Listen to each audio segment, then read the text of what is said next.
چند صورتیں ایسی ہیں جن سے روزہ ٹوٹ جاتا ہے، تو وہ باتیں کون سی ہیں جن سے روزہ ٹوٹ جاتا ہے وہ میں آپ کو بتاتا ہوں۔ چند صورتیں ایسی ہیں جن میں روزہ بغیر ارادے کے خود بخود ٹوٹ جاتا ہے یا کوئی دوسرا زبردستی روزہ توڑوا دیتا ہے، تو ان حالات میں روزے دار کو بعد میں صرف ٹوٹے ہوئے روزے کے بدلے میں روزہ رکھنا ضروری ہے، جسے قضا کہا جاتا ہے۔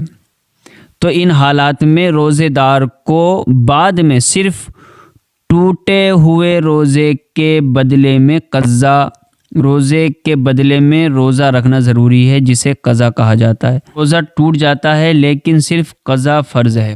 یعنی آج ہمارا روزہ تھا تو آج ہم نے کوئی غلطی کی تو ہمارا روزہ ٹوٹ گیا، اور کل بھی ہمارا روزہ تھا تو کل والا تو ہمارا بالکل صحیح ہے، روزہ وہ اللہ کی بارگاہ میں قبول ہو جائے گا، مگر جو آج کا روزہ تھا تو آج ہم نے غلطی کی کوئی ایسی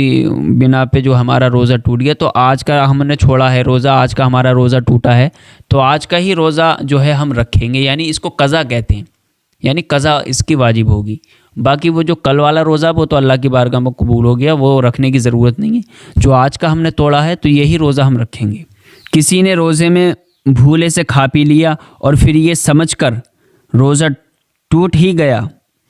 قصداً کچھ کھا پی لیا تو روزہ جاتا رہا اور قضا واجب ہے،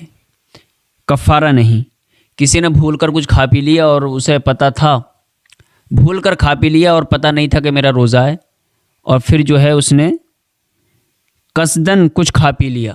بعد میں پھر اسے یاد آیا میرا روزہ تھا، مجھے نہیں کھانا چاہیے تھا، پھر بعد میں کھا لیا تو روزہ ٹوٹ گیا، تو اس کی جو ہے پھر روزہ رکھا جائے گا، قضا ہوگی۔ ایسے ہی بھول کر جمع کر لینے یا صرف شہوت کی نظر سے دیکھنے کی صورت میں انزال ہو جانے یا دن کو سوتے ہوئے احتلام ہو جانے یا خود بخود کے آنے کے بعد روزہ دار نے یہ سمجھ لیا کہ روزہ ٹوٹ گیا، پھر قصداً کھا پی لیا، تو اس روزے کی بھی صرف قضا واجب ہے۔ ایسے ہی روزے میں کسی نے قصداً منہ بھر کے کی تو روزہ جاتا رہا۔ کیا کہتے ہیں الٹی کو، یعنی ہم کھاتے ہیں تو وہ سیدھا ہوتا ہے اور جو ہمارے پیٹ سے نکلتا ہے وہ الٹی ہوتی ہے۔ الٹی کو الٹی کیوں کہتے ہیں؟ اس لیے کہتے ہیں کہ وہ الٹا ہے، ہم نے کھایا وہ سیدھا تھا اور جو نکل گیا وہ الٹا ہے، تو وہ الٹی آتی ہے ادھر کو، اسے کہ بھی کہتے ہیں۔ تو کہ سے روزہ نہیں ٹوٹے گا، مگر یہ سوچتے ہیں کہ الٹی آ گئی تو روزہ ٹوٹ جائے گا، الٹی سے روزہ ٹوٹتا نہیں ہے۔ اگر منہ بھر کر، بہت ہی منہ بھر کر آئیے، کچھ زیادہ ہی بے حد منہ بھر کے آئیے تو روزہ ٹوٹ جائے گا، ہلکی ملکی سے نہیں ٹوٹتا ہے۔ ہمیں تو آج تک آئی نہیں انشاءاللہ، کیونکہ سچا یقین ہوتا ہے اور اچھے طریقے سے کھاتے پیتے ہیں اور اللہ کے لیے روزہ رکھتے ہیں، تو کوئی دقت نہیں ہوتی ہے۔ کسی نے روزے دار کو زبردستی کچھ کھلایا پلایا یا تو صرف قضا واجب ہے۔ ایسے ہی اگر کسی نے زبردستی کسی خاتون کے ساتھ جنسی فعل کیا، یا غافل سو رہی تھی یا بے ہوش تھی اور کسی نے اس سے جنسی لذت حاصل کی، تو خاتون پر صرف قضا واجب ہوگی، خاتون بھی روزہ رکھے گی، دوبارہ ٹوٹ جائے گا۔ حقہ، سگریٹ، بیڑی وغیرہ پینے یا پان چابنے اگرچہ حلق سے نیچے نہ اترے روزہ ٹوٹ جائے گا۔ ایسے ہی اگر بتی وغیرہ یا کسی اور چیز کا دھواں قصداً ناک میں کھینچنے سے بھی روزہ ٹوٹ جائے گا اور قضا واجب۔ ہم بیڑی سگریٹ وغیرہ گٹکا کھاتے پیتے ہیں، اگر حالانکہ ہم نے سوچا کہ بھئی سگریٹ ہم پی لے رہے ہیں اور دھواں خالی منہ میں ہی رکھیں گے، پیٹ میں نہیں لے کے جائیں گے، تو اس سے بھی روزہ ٹوٹ جائے گا۔ پان چاب رہا منہ میں نہیں لے کے جا رہے، پھر اس سے بھی روزہ ٹوٹ جائے گا۔ بیکار کی باتیں، روزے کے بعد کھا لو آرام سے، ان سے سب سگریٹ، بیڑی، حقہ، پان چابنا اور باقی جو اور بتی وغیرہ ہوتی ہیں ان کا دھواں منہ میں لینا، ان سے بھی روزہ ٹوٹ جائے گا، روزہ نہیں کرنا چاہیے روزے کی حالت میں۔ دانتوں سے خون نکلا اور حلق سے نیچے اتر گیا، اگر اس میں تھوک زیادہ ہو تو روزہ نہیں ٹوٹتا،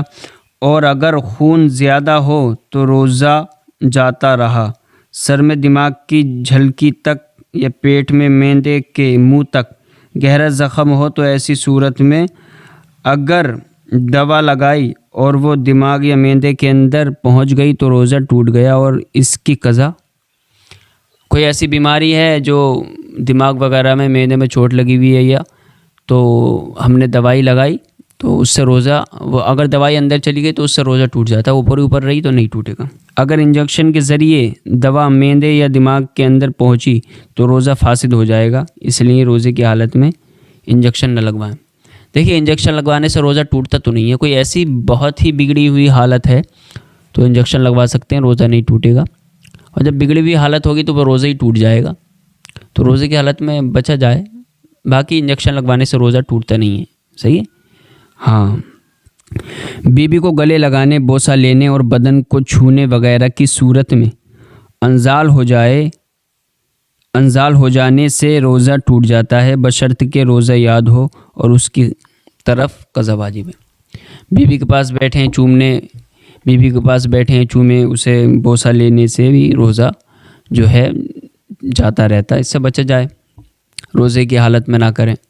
رات کو بالکل جائز کر سکتے ہیں۔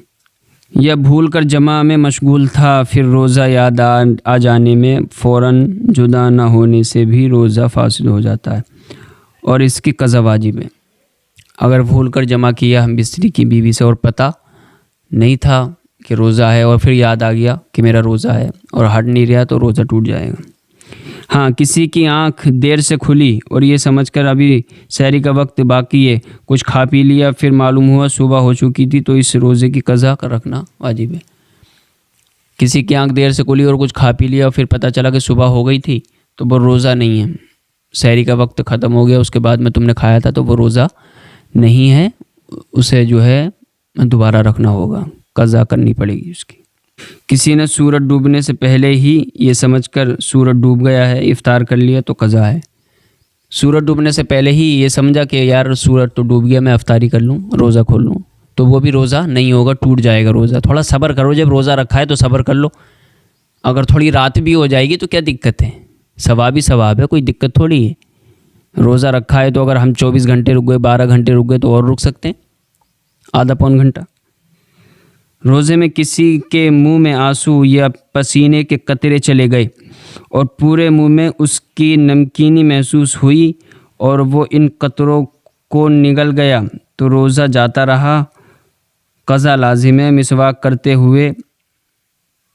مسوڑے وغیرہ سے خون نکلا اور روزے میں تھوک کے ساتھ نکل گیا تو روزہ ٹوٹ جائے گا۔ تو خون وغیرہ نکلا ہے، زیادہ نکلا ہے تو روزہ ٹوٹ جائے گا اور کم نکلا ہے تو نہیں ٹوٹے گا۔ ہاں، اگر خون تھوک کی مقدار سے کم ہے اور حلق میں محسوس نہیں ہو رہا ہے تو روزہ نہیں جائے گا۔ تو یہ صورتیں تھیں جن سے روزہ ٹوٹ جاتا ہے، تو اگر یہ آپ کے ساتھ ہوتی ہیں تو ان باتوں سے روزہ ٹوٹ جاتا ہے، ورنہ آپ کا روزہ باقی رہتا ہے۔